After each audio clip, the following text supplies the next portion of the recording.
सभी मित्रों को गुड मॉर्निंग। तो आज जो है हमारे अतीत उसका जो अध्याय 3 आरंभिक नगर।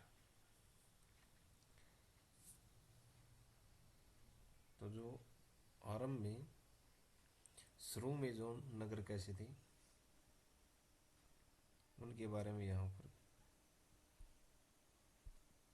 यह अध्याय शुरू किया गया है। तो देखते हैं पुराने भवन का संरक्षण। जसपाल और हरप्रीत अपने घर के पास की गली में क्रिकेट खेल रहे थे। ठीक है, उन्होंने देखा कि कुछ लोग उस खंडर यानी कि जो फूटा घर होता है खंडर की तरफ जा रहे थे, जिसे गली के बच्चे भूता घर कहा करते थे। जो पुराना जो घर होता है उसको गली के बच्चे क्या कहते थे? भूता घर, यानी कि भूतों का घर। एक ने कहा इसकी वास्तुकला देखो। ठीक है, किन में से कहा? एक ने, जो वो लोग जा रहे थे उनमें से एक ने कहा इसकी क्या देखो? वास्तुकला देखो। क्या आपने कहीं लकड़ी पर इतनी सुंदर नक्काशी देखी है? जो पहले जो घर होते थे उनके जो दरवाजे होते थे वो लगभग लकड़ियों के ही होते थे। ठीक है, देखिए। दूसरी महिला ने कहा हमें मंत्री जी को पत्र लिखकर कहना चाहिए कि वह इस खूबसूरत घर को सुरक्षित रखने के लिए इसकी मरम्मत कराने की व्यवस्था करें। ठीक है, यह सब सुनकर जसपाल और हरप्रीत सोचने लगे कि इस पुराने खंडर से लोगों का इतना लगाव क्यों हो सकता है।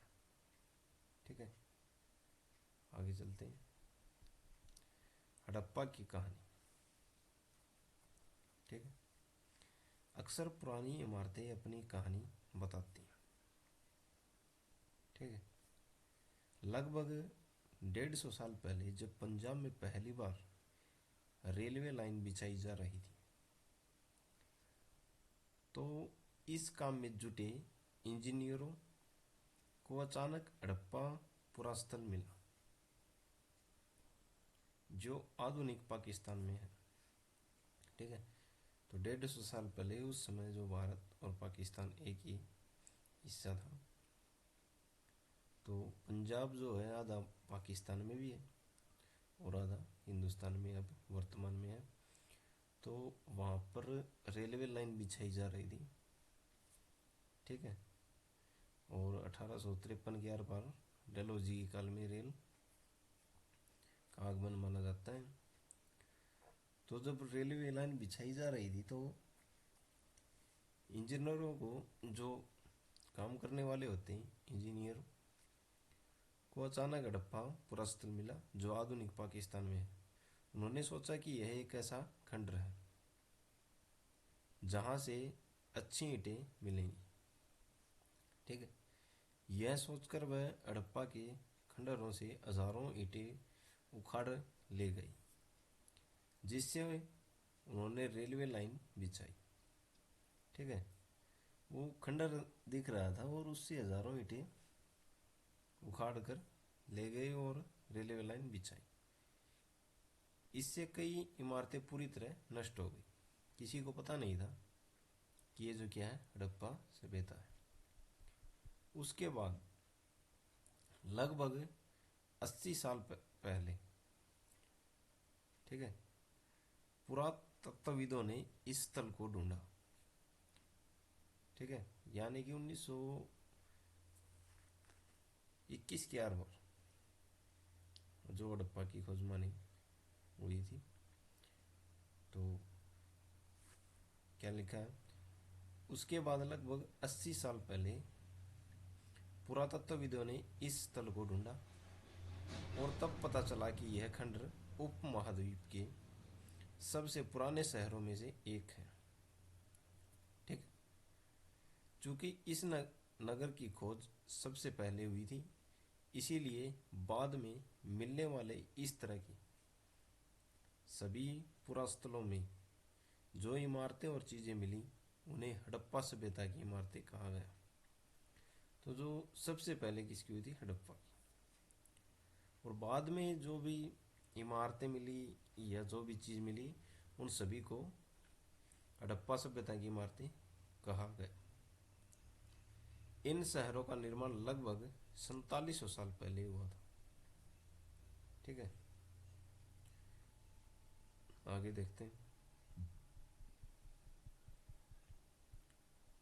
देखिए, प्राय पुरानी इमारतों को तोड़कर उनकी जगह नए भवन बनाए जाते हैं। क्या तुम्हें लगता है कि पुरानी इमारतों को सुरक्षित रखना चाहिए? ठीक है, ये देखते हैं। ये नगर आधुनिक पाकिस्तान के पंजाब और सिंध प्रांतों, भारत के गुजरात, राजस्थान, हरियाणा और पंजाब प्रांतों में मिले हैं।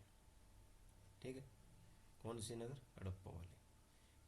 इन सभी स्थलों में पुरातत्वविदों को अनेकों वस्तुएं मिली, जैसे मिट्टी के लाल बर्तन जिन पर काले रंग के चित्र बने थे। ठीक है, पत्थर के बाट, जो तुलाई के पत्थर के बाट होते हैं, मोहरे, मनके, तांबे और उपकरण, और पत्थर के लंबे ब्लेड आदि। ठीक है, इन नगरों की विशेषताएं क्या थी? ठीक है, इन नगरों की विशेषता क्या थी? ये देखिए,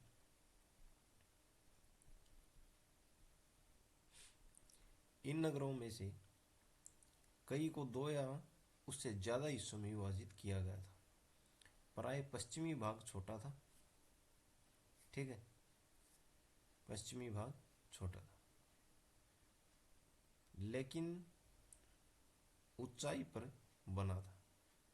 और पूर्वी हिस्सा बड़ा था, लेकिन यह निचले इलाके में था।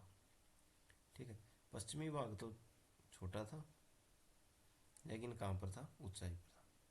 और जो पूर्वी भाग था वो कैसा था? बड़ा था, लेकिन निचले इलाकों में था।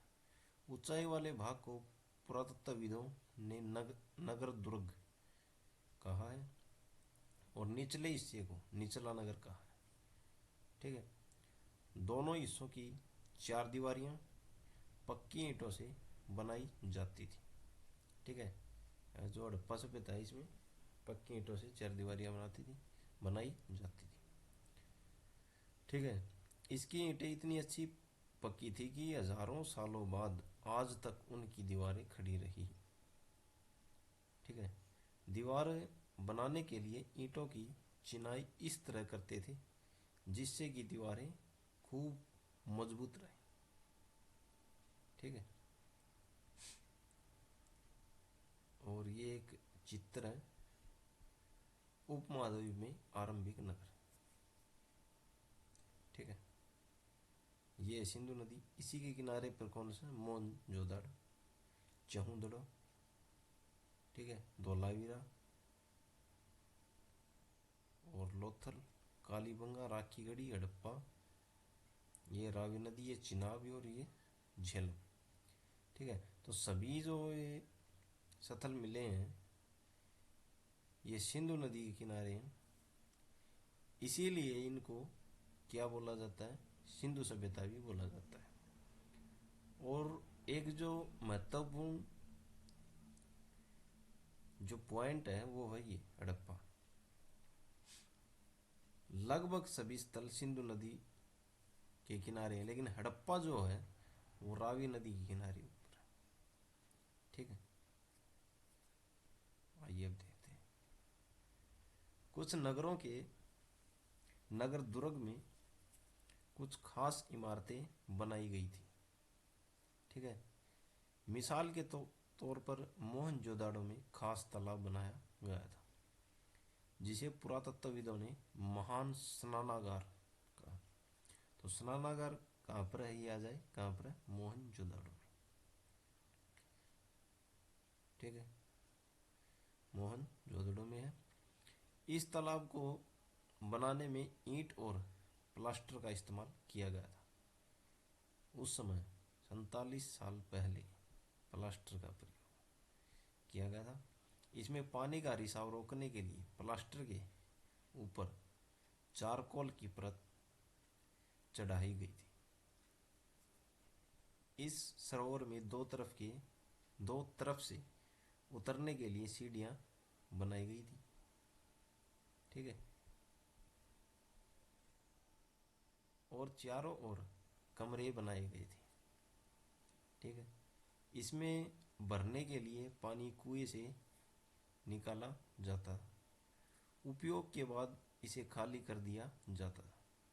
शायद यहाँ विशिष्ट नागरिक विशेष अवसरों पर स्नान किया करते हैं। ऐसा माना जाता है कि हो सकता है यहाँ उच्च तबके के यानी कि विशेष नागरिक जो नगरीय दुर्ग में जो रहते थे वो विशेष जो दिन है अवसरों पर स्नान करते हैं।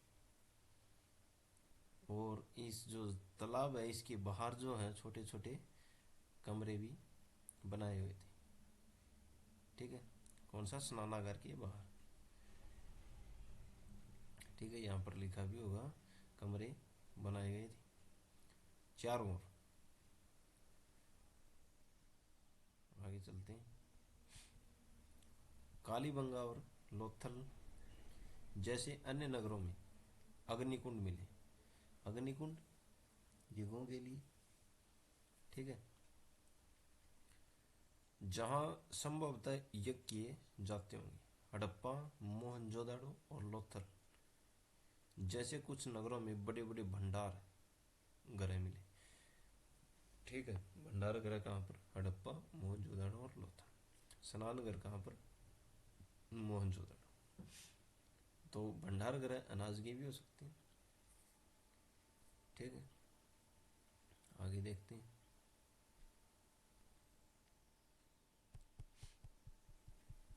ये है स्नानघर, महान स्नानागार। ठीक है, ये दो तरफ है उतरने के लिए था।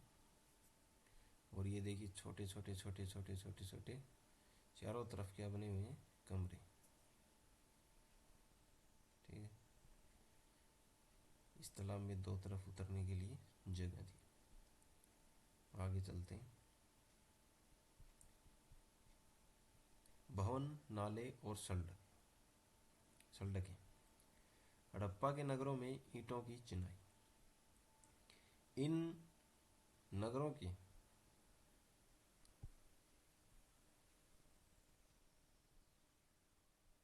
ठीक है, इन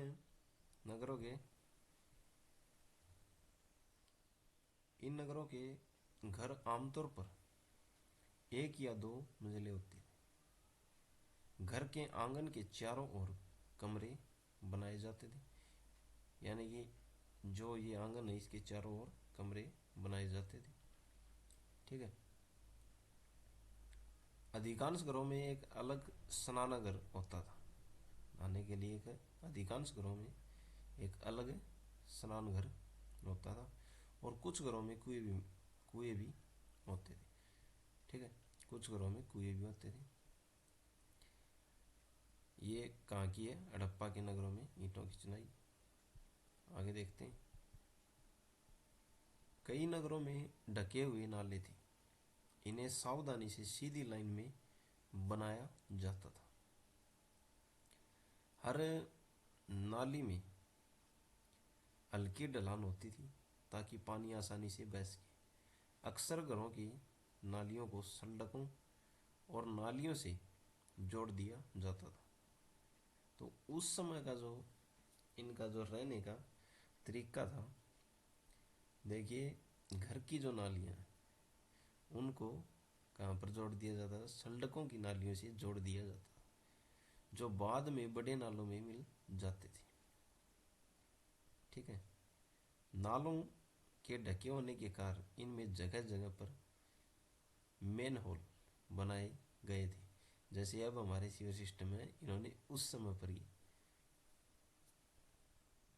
विकसित कर लिया, जिनके जरिए इनकी देखभाल और सफाई की जा सके। घर, नाले और सड़कों का निर्माण योजनाबद्ध तरीके से एक साथ ही किया जाता था। ठीक है, यहाँ पर वर्णित घरों और पिछले अध्याय में वर्णित घरों में तुम्हें क्या अंतर दिखाई देता है? कोई दो अंतर बताओ। ठीक है, आगे चलते हैं। नगरीय जीवन। हड़प्पा के नगरों में बड़े हलचल रहा करती होगी, ये मानते हैं भाई। हो सकता है उस समय बड़ी हलचल रहा करती होगी। यहाँ पर ऐसे लोग रहते होंगे, कवि कल्पना कर रहा है, यहाँ पर ऐसे लोग रहते होंगे जो नगर की खास इमारतें बनाने की योजना में जुटे रहते थे। ये संभवतः यहाँ के शासक थे।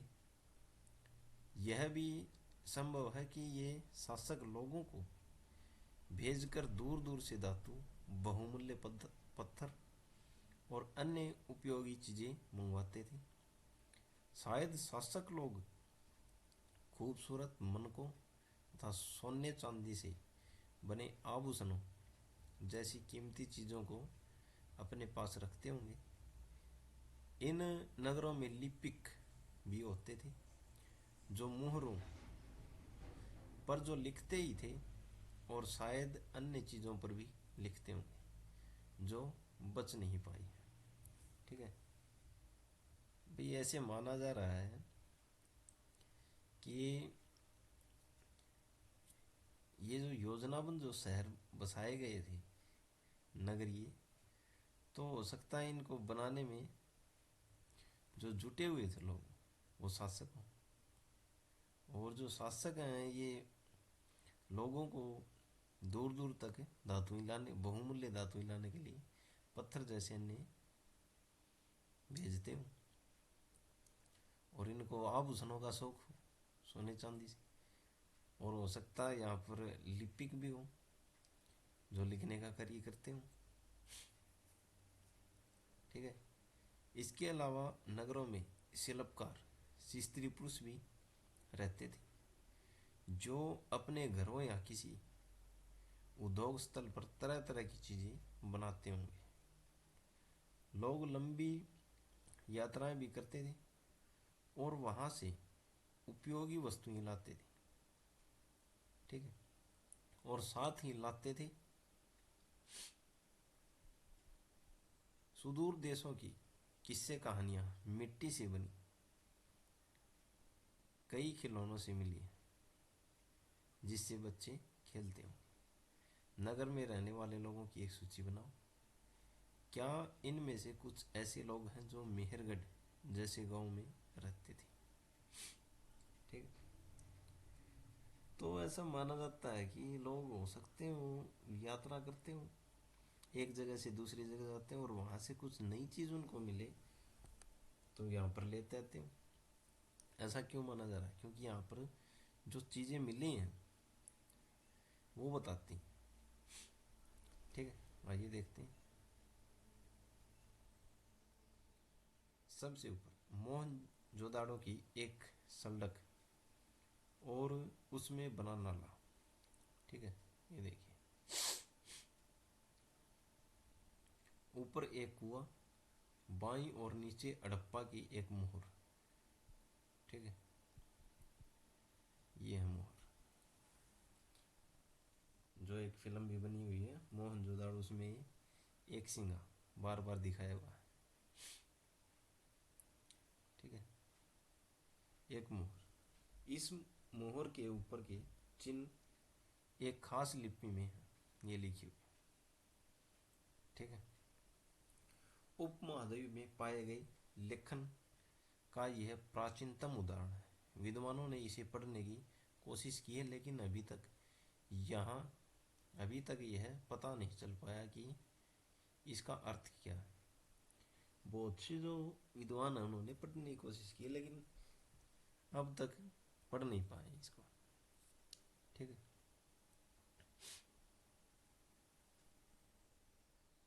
दाई और पक्की मिट्टी के खिलौने, ये खिलौने। ठीक है, नगर और नए शिल्प। ये देखिए, आओ अब कुछ ऐसी चीज़ों के बारे में अध्ययन करें जो हड़प्पा के नगरों से प्राप्त हुई। पुरातत्वविदों को जो चीज़ें वहाँ से मिली हैं उनमें अधिकतर पत्थर, शंख, शंख, तांबे, कांसे, सोने और चांदी जैसी धातुओं से बनाई गई थी।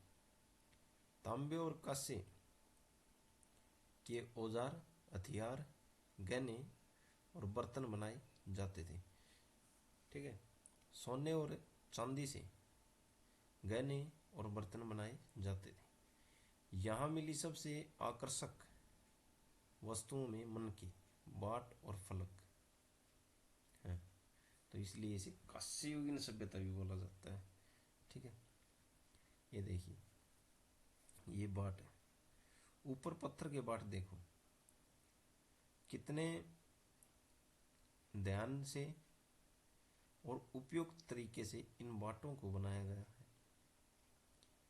इन्हें 4 पत्थर से बनाया गया था।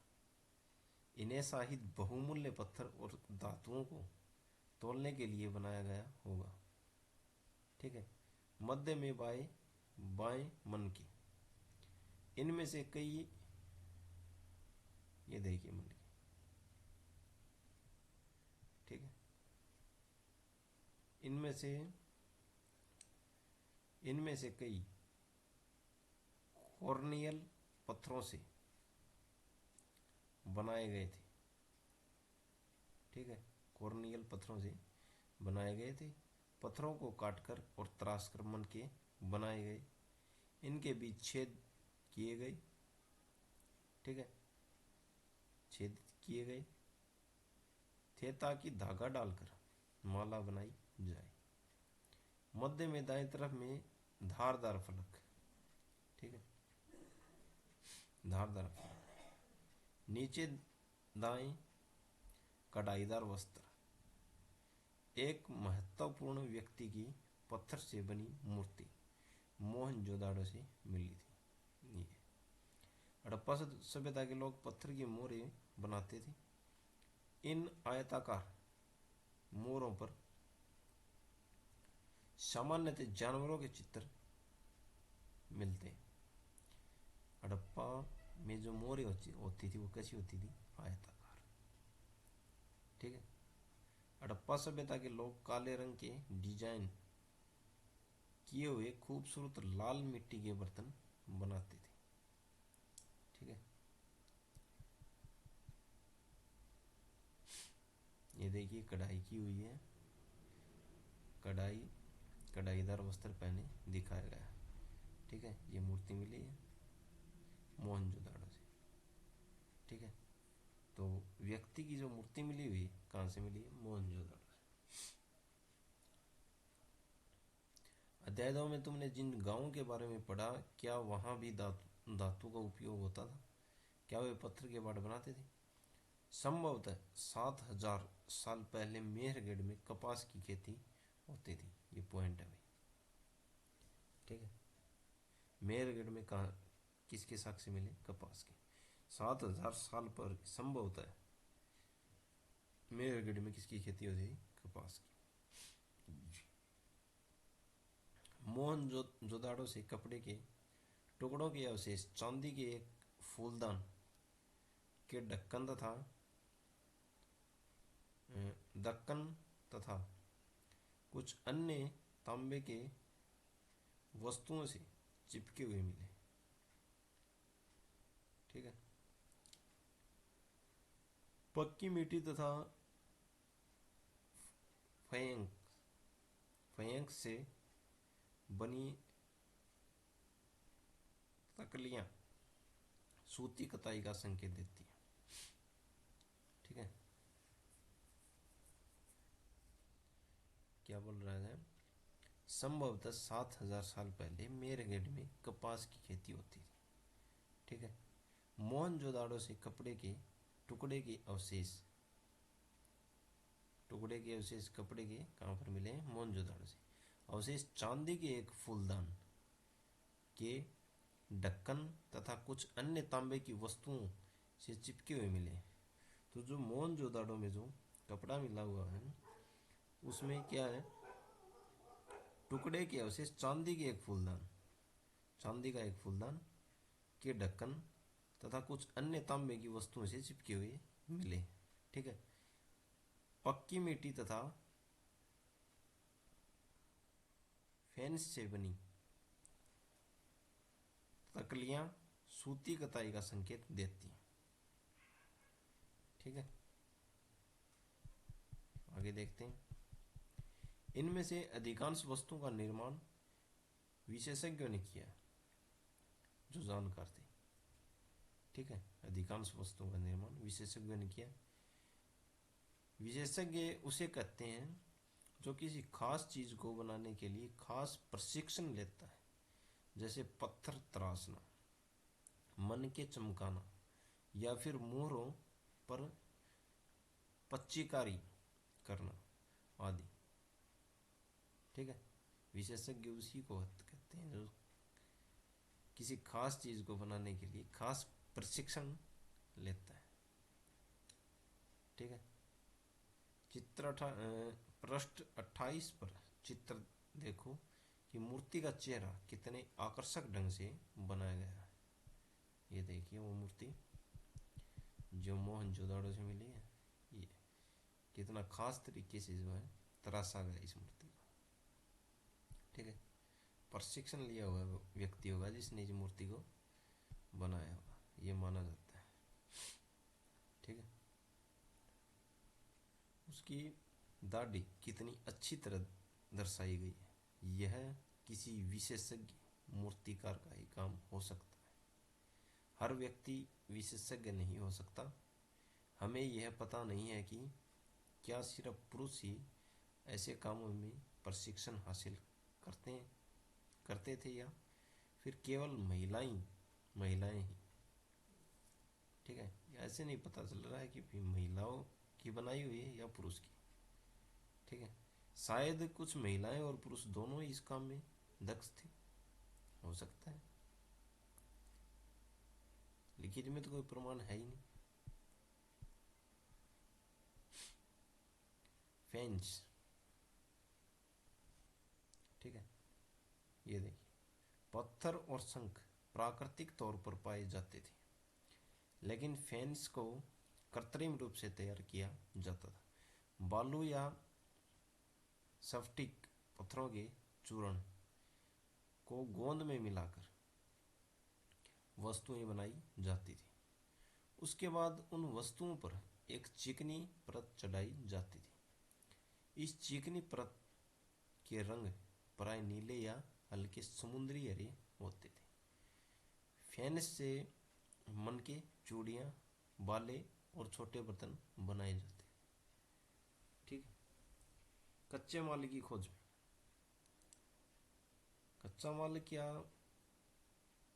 की खोज में देखते हैं कहाँ कहाँ से। कच्चा माल उन पदार्थों को कहा जाता है जो या तो प्राकृतिक रूप से मिलते या फिर किसान या पशुपालक उनका उत्पादन करते हैं, जैसे लकड़ी या धातुओं के अयस्क प्राकृतिक रूप से उपलब्ध कच्चे माल। इनसे फिर कई तरह की चीजें बनाई जाती हैं। मिसाल के तौर पर किसानों द्वारा पैदा किए गए कपास को कच्चा माल कहते हैं। ठीक है, जिससे बाद में कताई बुनाई करके कपड़ा तैयार किया जाता है। हड़प्पा में लोगों को कई चीजें वहीं मिली थी, लेकिन तांबा, लोहा, सोना, चांदी और बहुमूल्य पत्थर पदार्थों का वे दूर दूर से आयात करते थे। ठीक है, बहुत सी वस्तुएं तो वहीं से मिल गई थी, लेकिन जो तांबा है और लोहा, सोना और चांदी, इनका दूर दूर से जाकर आयात करते थे। आयात और निर्यात, आयात है लेकर आना, निर्यात है बेच कर आना। ठीक है, जैसे भारत है, भारत देश है, अगर इसके अंदर चाय जो है, चाय ये विदेश को बेचता है तो ये क्या होगा, निर्यात होगा। और किसी दूसरे देश से खरीदता है तो ये क्या हो गया, आयात हो गया। आगे देखते हैं।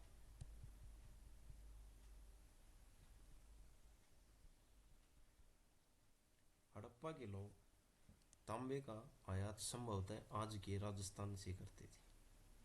ठीक है, राजस्थान में कौन सा, खेतड़ी प्लांट। देखते हैं। हो सकता है तांबे के, हड़प्पा के लोग तांबे का आयात संभवतः आज के राजस्थान से करते थे। यहाँ तक कि पश्चिम एशियाई देश ओमान से भी तांबे का आयात किया जाता था। ठीक है, तांबा राजस्थान और ओमान। ठीक है, कांसा बनाने के लिए तांबे के साथ मिलाई जाने वाली धातु टिन का आयात आधुनिक ईरान और अफगानिस्तान से किया जाता था। कहाँ से, जो तांबा है वो राजस्थान और ओमान से। और जो कांसा तब बनाते हैं तो कांसे में, तांबे में टिन मिलाया जाता है। तो टिन का आयात कहाँ से किया जाता था, ईरान और अफगानिस्तान से किया जाता था।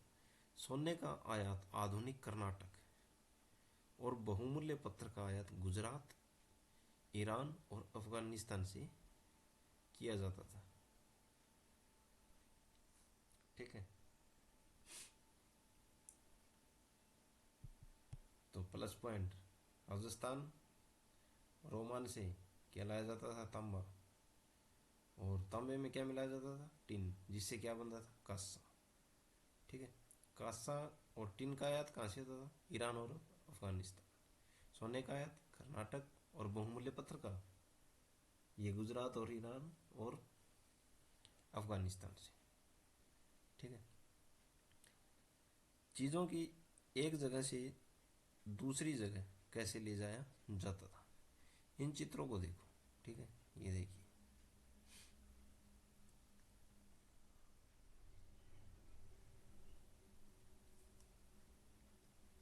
क्या तुम बता सकते हो कि हड़प्पा के लोग यातायात के लिए किन साधनों का प्रयोग करते थे। पिछले अध्याय में क्या तुमको पहिए वाले वाहनों की जानकारी दी गई है।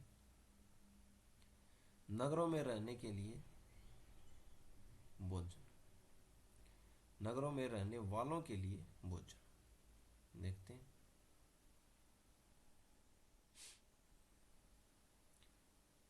बच्चों का खिलौना हल। आज हल चलाने वाले ज्यादातर किसान पुरुष होते हैं। हमें ज्ञात नहीं है कि क्या हड़प्पा में भी यही प्रथा थी। ठीक है, ये देखते हैं। लोग नगरों के अलावा गांव में भी रहते थे। वे अनाज उगाते थे और जानवर पालते थे। किसान और चरवाहे जो जानवर चराते हैं, गाय भेड़ बकरी को जो चराते हैं उन्हें बोलते हैं चरवाहा। ठीक है, किसान और चरवाहे ही शहरों में रहने वाले शासकों, लेखकों और दस्तकारों को खाने के सामान देते थे।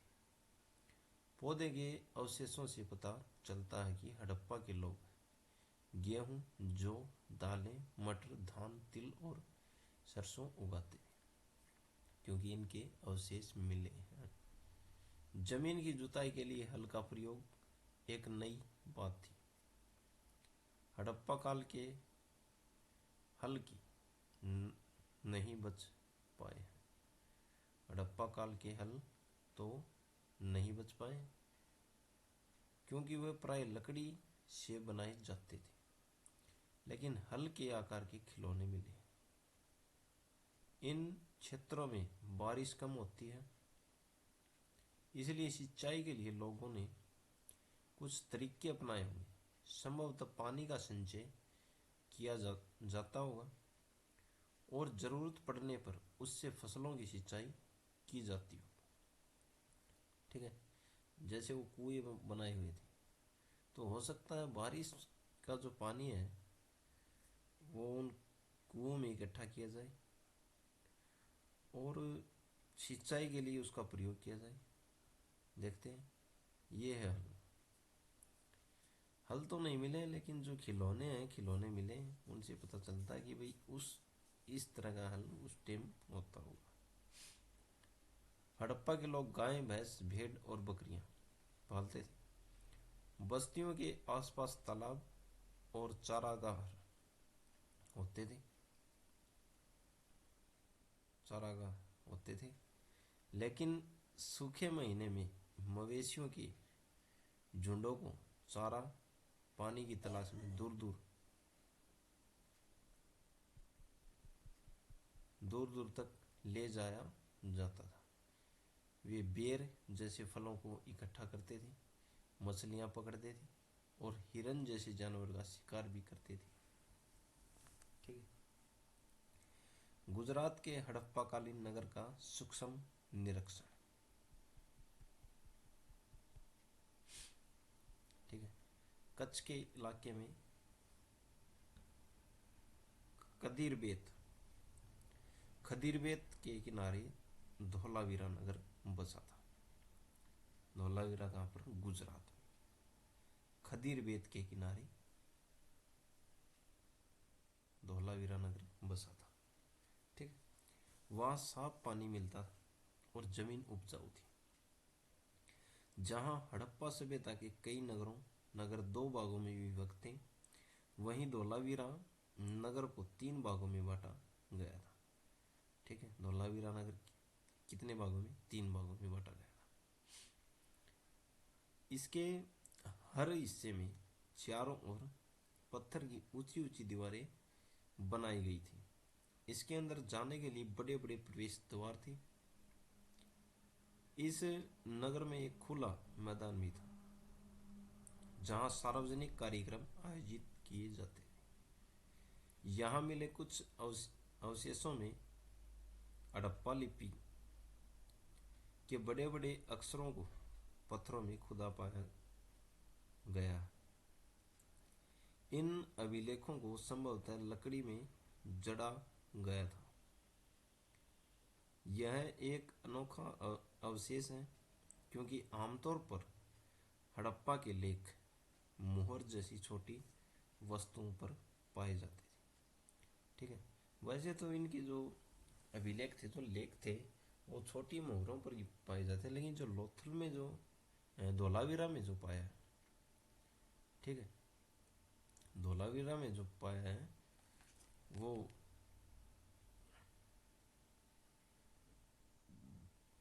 जो अभिलेख है बड़े बड़े अक्षरों को पत्थरों में खुदा पाया गया है। ठीक है। आगे चलते हैं। गुजरात की खंबात की खाड़ी में मिलने वाली साबरमती की एक उपनदी के किनारे बसा लोथल। ठीक है।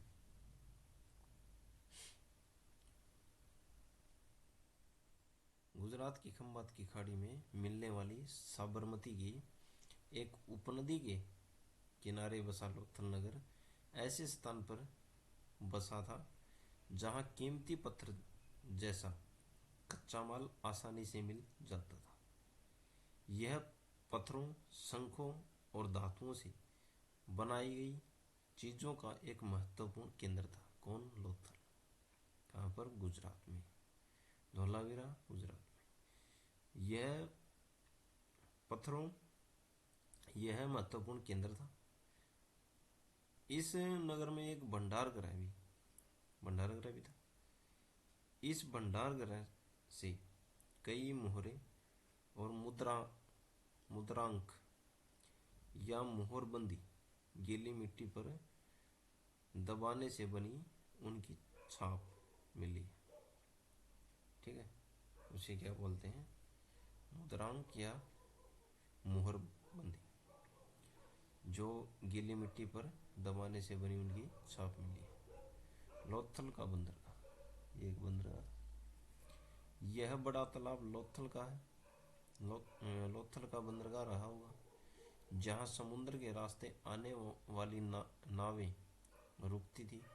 संभवतः यहाँ पर माल चढ़ाया उतारा जाता होगा। ये है वो बंदरगाह।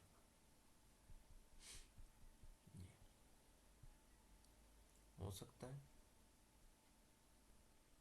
आगे चलते हैं। यहाँ पर एक इमारत मिली है जहाँ संभवतः मनके बनाने का काम होता था। कहाँ पर? लोथल। पत्थर के टुकड़े अदब बने मनके, मनके बनाने वाले उपकरण और तैयार मनके भी यहाँ मिले। मुद्रा, मुहर और मुद्रांक या मुहर बंदी। ठीक है, ये है। देखिए, मोहरों का प्रयोग सामान से भरे उन डिब्बों या थैलों को चिन्हित करने के लिए किया जाता होगा जिन्हें एक जगह से दूसरी जगह भेजा जाता था। थैलों को बंद करने के बाद उनके मुहानों पर गीली मिट्टी पोतकर उन पर मुहर लगाई जाती थी। मुहर की छाप को मुहरबंदी कहते हैं। ठीक है।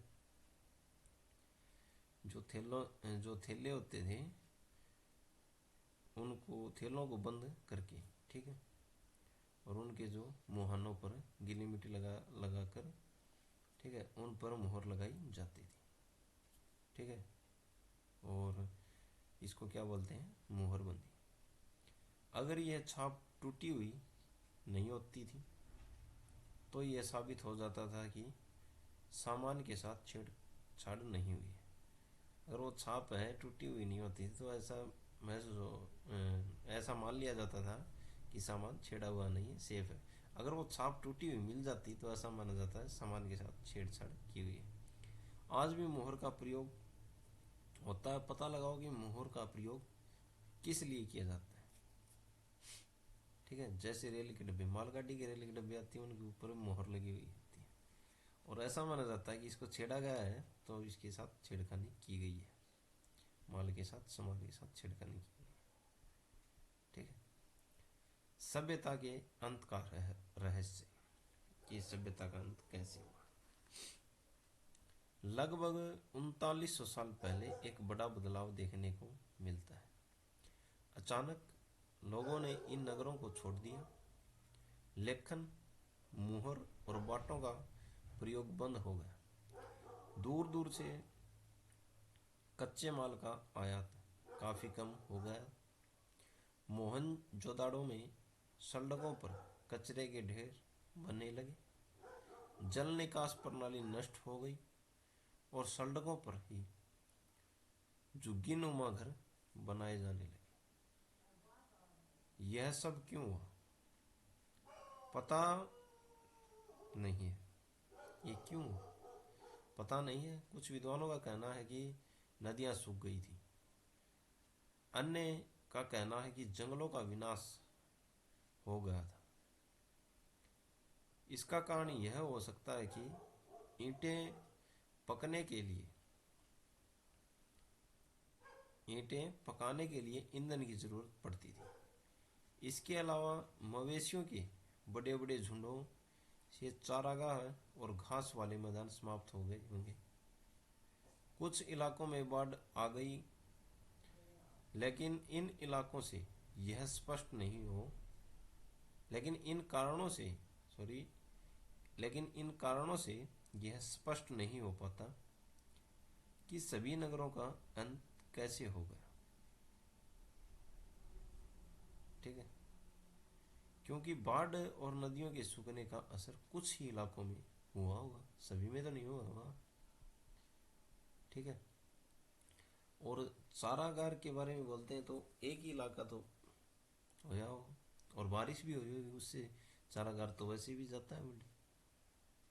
ठीक है, ऐसा लगता है कि शासकों का नियंत्रण समाप्त हो गया। जो भी हुआ हो, परिवर्तन का असर बिल्कुल साफ दिखाई देता है। आधुनिक पाकिस्तान के सिंध और पंजाब की बस्तियां उजड़ गई थी। कई लोग पूर्व और एशिया के इलाकों में नई और छोटी बस्तियों में जाकर बस गए। इसके लगभग 1400 साल बाद नए नगरों का विकास हुआ। इनके बारे में तुम अध्याय 5 और 8 में पढ़ोगे। ठीक है।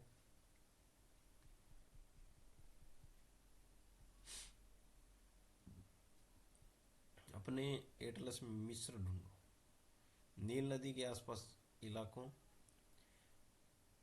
नील नदी के आसपास वाले इलाकों को छोड़कर मिस्र का अधिकांश भाग रेगिस्तान है। लगभग 5,000 साल पहले मिस्र में शासन करने वाले राजाओं ने सोना चांदी, हाथीदांत, लकड़ी और हीरे जवाहरात लाने के लिए अपनी सेनाएं दूर दूर तक भेजी। इन्होंने बड़े बड़े मकबरे बनवाए जिन्हें पिरामिड के नाम से जाना जाता है। ठीक है। पिरामिड के नाम से किसे जाना जाता है? जो राजाओं ने बड़े बड़े मकबरे बनवाए उनको पिरामिडों के नाम से जाना जाता है। राजाओं के मरने पर उनके शवों को इन्हीं पिरामिडों में दफनाकर सुरक्षित रखा जाता था। इन शवों को मम्मी कहा जाता है। उनके शवों के साथ और भी अनेक चीजें दफनाई जाती थी। इनमें खाद्यान्न, पेय, वस्त्र, गहने, बर्तन, वाद्य यंत्र, हथियार और जानवर शामिल हैं। कभी कभी शव के साथ उनके सेवक और सेविकाओं को भी दफना दिया जाता था। दुनिया के इतिहास में शवों को दफनाने की परंपरा को देखते हुए मिस्र में सबसे ज्यादा धन दौलत खर्च किया जाता था। ठीक है। क्या तुम्हें लगता है कि मरने के बाद इन राजाओं को इन चीजों की जरूरत पड़ती होगी? सोच के देखिए, कल्पना करो, तुम अपने माता पिता के साथ 4,000 साल पहले लोथल में लोथल से मोहनजोदाड़ो की यात्रा कर रहे हो। यह बताओ कि तुम यात्रा कैसे करोगे? तुम्हारे माता पिता यात्रा के लिए अपने साथ क्या क्या ले जाएंगे और मोहनजोदाड़ो में तुम क्या करोगे? सोच के देखना।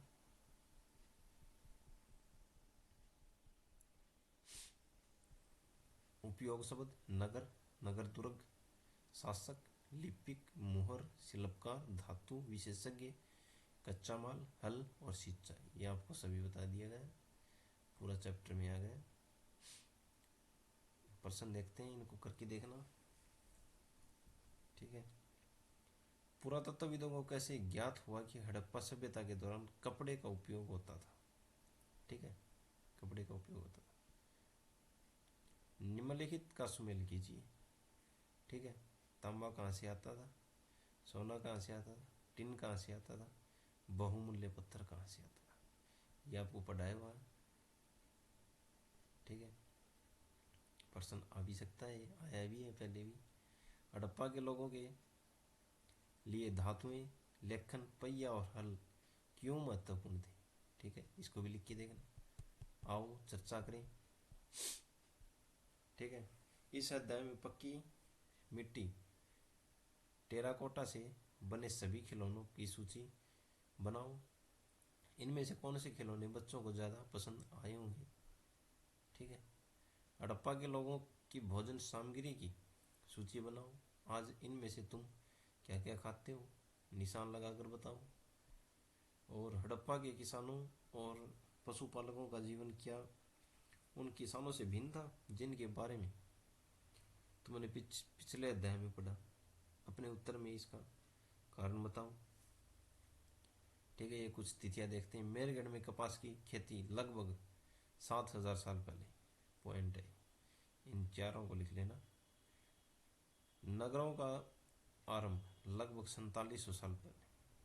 4700 साल पहले। ठीक है। हड़प्पा के नगरों के अंत की शुरुआत लगभग 3900 साल पहले। अन्य नगरों का विकास लगभग 2500 साल पहले। ठीक है। चारों पॉइंटों को लिख लेना।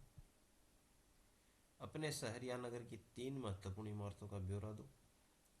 क्या वे बस्ती के महत्वपूर्ण इलाकों में बनी है? इन इमारतों का उपयोग किस लिए किया जाता है?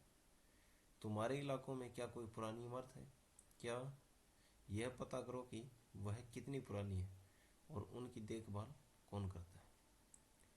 तो आज के लिए इतना ही। हमारा जो चैप्टर है ये यहीं पर कंप्लीट हो गया।